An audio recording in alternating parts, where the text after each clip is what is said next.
Əhl-i-Beyt məktəbinə görə hər imamın əsas missiyası nə idi? Əhl-i-Beyt məktəbinə görə 12 imamın hamısının ümumi məqsədi insanları Allaha doğru hidayət etmək, ilahi rəhbərliklə ədaləti bərqərar etmək və İslamın həqiqi təlimlərini təhriflərdən qoruyaraq bəşəriyyətə çatdırmaq. 1. İmam Əlinin missiyası. İslamda ədalətli idarəçilik nümunəsini göstərmək və dinin əsaslarını qorumaq. 2. İmam Həsənin missiyası. Müsəlmanların qanını qorumaq və İslam ümmətinin tam parçalanmasının qarşısını almaq. 3. İmam Hüseynin missiyası. Zülmə qarşı qiyam edərək haqqı və dini qorumaq və diriltmək. 4. İmam Səccadın missiyası. Dualar, ibadət və mənəvi tərbiyə vasitəsilə Kərbəladan sonra dini dirçəltmək, Kərbəla həqiqətlərini çatdırmaq.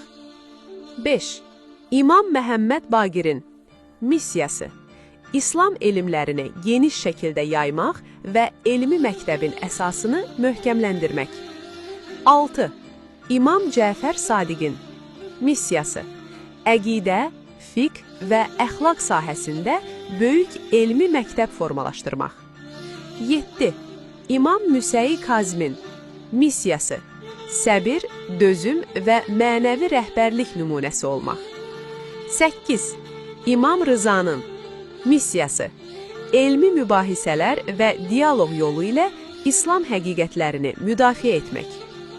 9. İmam Məhəmməd Təqinin missiyası. Gənc yaşda ilahi elm və imamətin dəlillərini nümayiş etdirmək. 10. İmam Əliyə Nəqinin missiyası.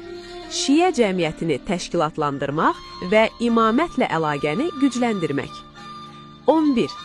İmam Həsən Əskərinin missiyası. Ümməti qeyb dövrünə hazırlamaq və son imamın imamətinə zəmin yaratmaq. 12. İmam Mehdi Sahibə Zamanın missiyası. Əhl-i-Beyt məktəbinə görə Allahın izni ilə zühur edərək dünyada ədaləti bərqərar etmək.